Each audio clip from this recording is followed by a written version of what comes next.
Tudo da Canção Nova em um só lugar. Canção Nova Play. Olá, que a paz do Senhor esteja no seu coração. Sou eu, Padre Roger Araújo, com você no nosso programa A Bíblia no Meu Dia a Dia.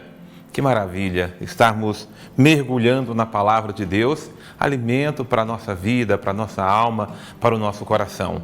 A Palavra de Deus é o meio, o modo de nós crescermos na intimidade com o Senhor.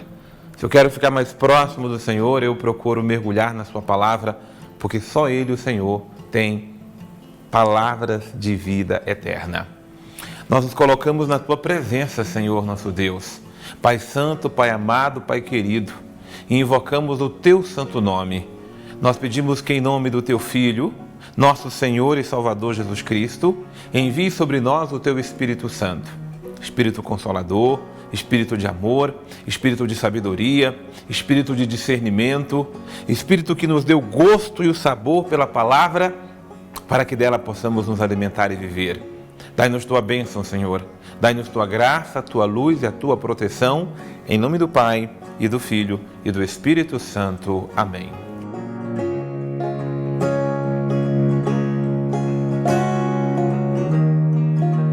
É muito importante dizer a você que nos acompanha no programa A Bíblia no Meu Dia a Dia, a cada dia, aqui na TV Canção Nova, que nós damos uma pincelada do estudo para você aqui na TV. Mas o importante é você, na sua casa, debruçar-se sobre o texto sagrado, debruçar-se sobre a palavra, rezar, meditar e se alimentar da palavra. Ouvir a palavra, deixar que ela fale ao seu coração e dar uma resposta a Deus por meio da palavra a nós dirigida. Capítulo número 3 do segundo livro de Samuel. A gente não consegue ler todo o texto aqui no programa, nós lemos uma parte dele, meditamos, tiramos alguns elementos, não é? É importante lembrar o método da Bíblia no meu dia a dia, onde nós procuramos sempre uma promessa, uma ordem, um princípio eterno ou uma mensagem de Deus. Às vezes o texto contém os 4 elementos, às vezes contém apenas um elemento, ou 2 ou 3, mas sempre Deus tem uma mensagem, né? Que é a palavra dele dirigida ao meu, ao seu, ao coração de cada um de nós. Assim narra o texto sagrado. Houve então uma guerra prolongada entre a casa de Saul e a casa de Davi. Mas à medida que o poder de Davi se fortificava, o de Saul enfraquecia cada vez mais. Davi teve vários filhos em Hebrom. O primogênito foi Aminon, nascido de Aquinoã, de Jezareel. O segundo, Quiliabe, que é de Abigail, aquela viúva de Nabal, do Carmelo. E o terceiro, Absalão, que nasceu de Maaca, filha de Talmai, rei de Gessu. O quarto foi Adonias, que nasceu de Agite. E o quinto, Safatias, que nasceu de Abital. O sexto foi Jetrã, que nasceu de Egla, esposa de Davi. Foram estes os filhos que nasceram a Davi em Hebrom. Talvez o leitor do texto sagrado possa um pouco se assustar, não só com a quantidade de filhos, e aqui no problema a quantidade, seja na antiguidade, uma casa ter 10 filhos, 15 filhos, mas aqui o fato de serem de mulheres diferentes, né? A visão da monogamia no Estado judaico, ela vai aos poucos acontecendo, né? À medida em que o povo vai crescendo na sua relação com Deus, é que Deus vai ponderando, vai formando.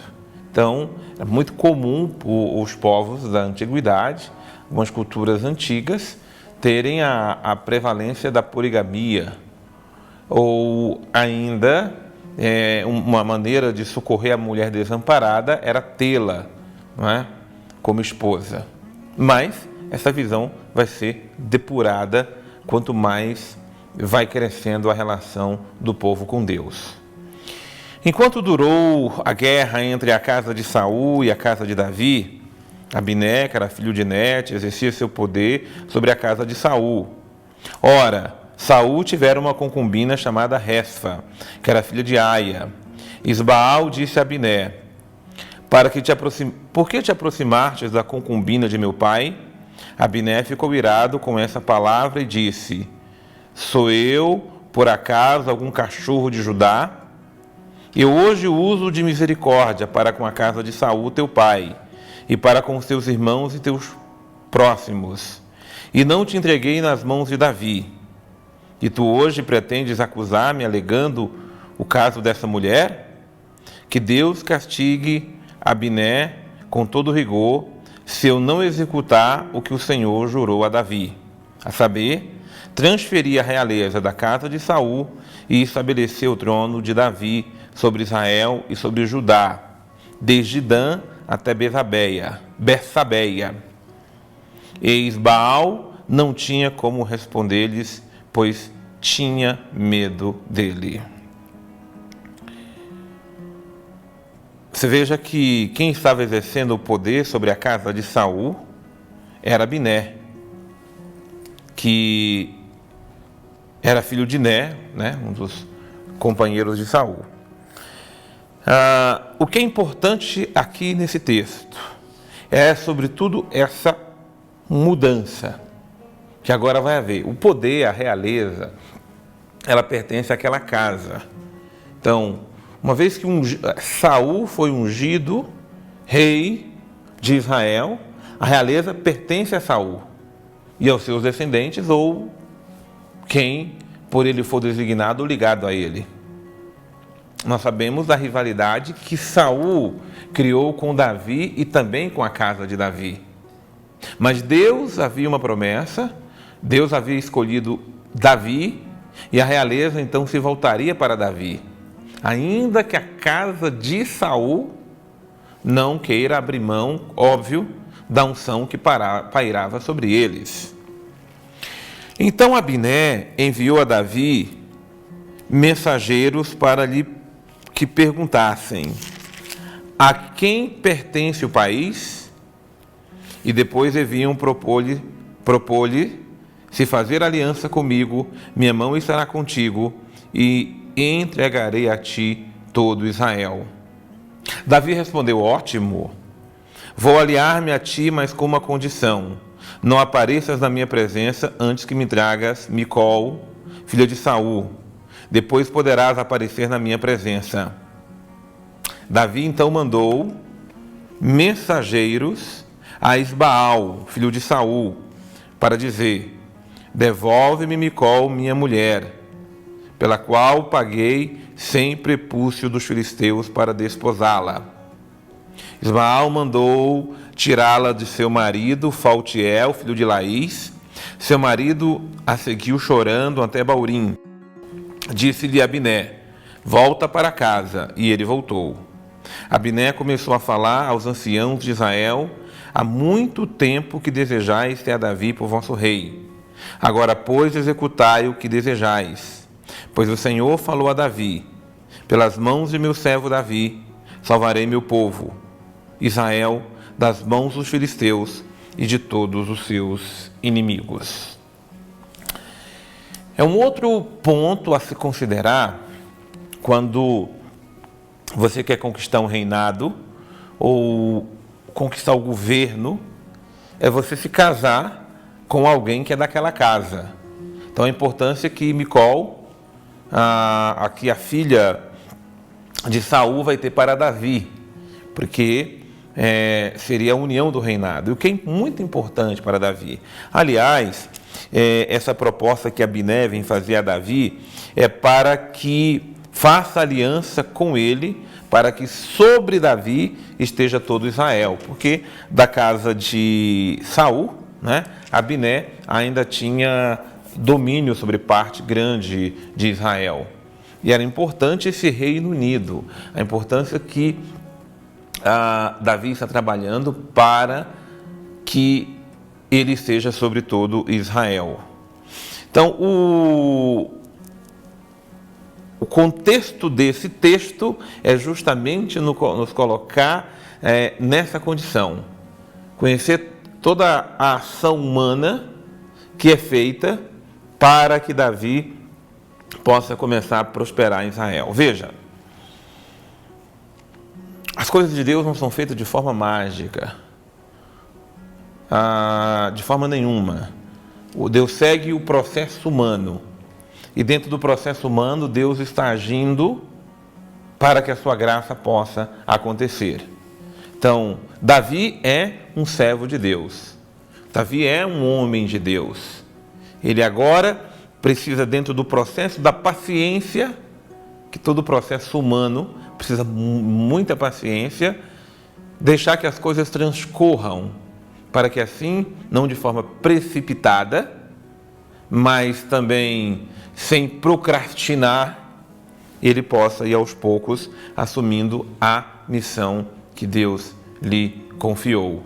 A missão que é ser ungido rei de Israel e, nesse caso aqui, esperar como tirar da casa de Saul para que para a casa de Davi a bênção esteja ali.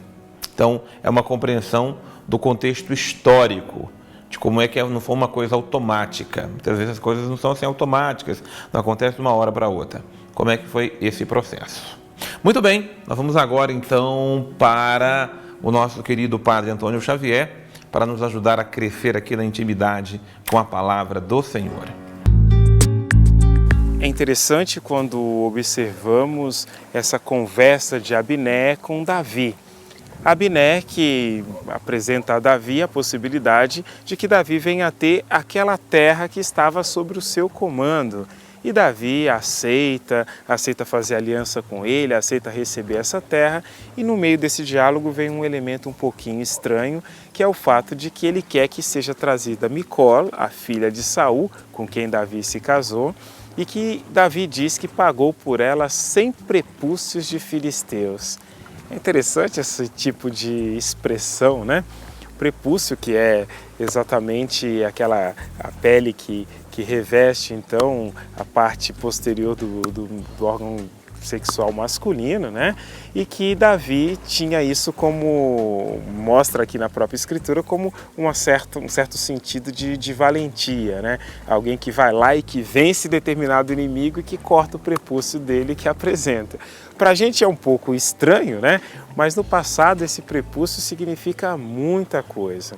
Tanto que a própria lei da circuncisão era a remoção desse prepúcio, mas por um sentido muito mais claro. Removia-se o prepúcio no sentido de que passavam a então pertencer a Deus, né? A marca da aliança era colocada exatamente sobre o órgão reprodutor e depois então a descendência já seria abençoada. Esse tipo de pensamento que já estava em voga e também o fato da pessoa estar definitivamente marcada com o sinal de pertença a Deus. Claro que isso valia só para os homens, né? Para as mulheres existiam outros critérios, outras coisas, mas não exatamente equivalente a essa.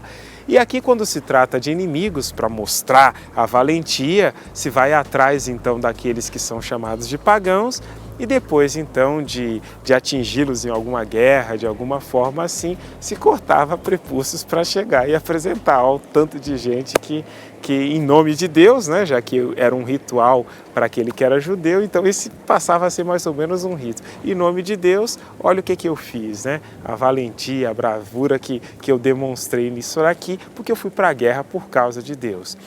Hoje, claro, esse contexto de guerra, de coisas assim, de espoliar os outros, não é algo que seja agradável ao nosso ouvido. Tem que ser entendido no sentido próprio da cultura daquele tempo. Para a gente hoje, o caminho é outro, né? Até porque Jesus já nos trouxe a mensagem direta da misericórdia, do amor aos inimigos, mas também de ser simples como as pombas e astuto como as serpentes. E é exatamente esse detalhe interessante.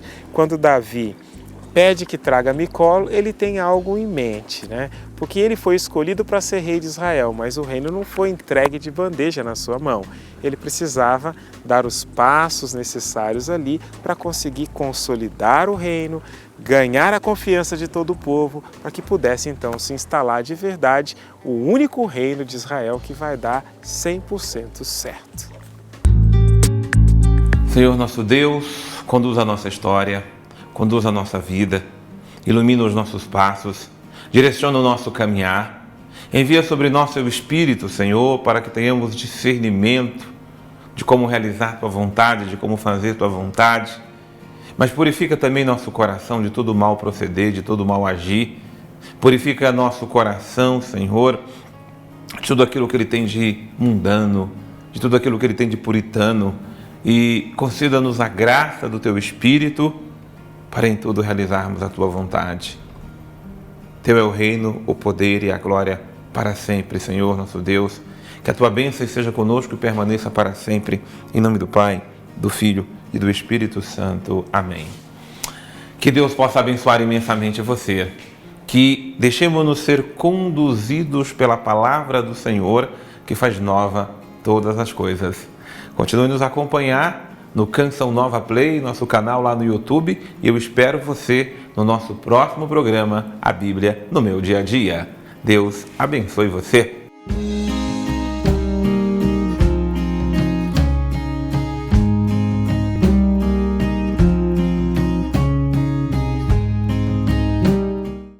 Tudo da Canção Nova em um só lugar. Canção Nova Play.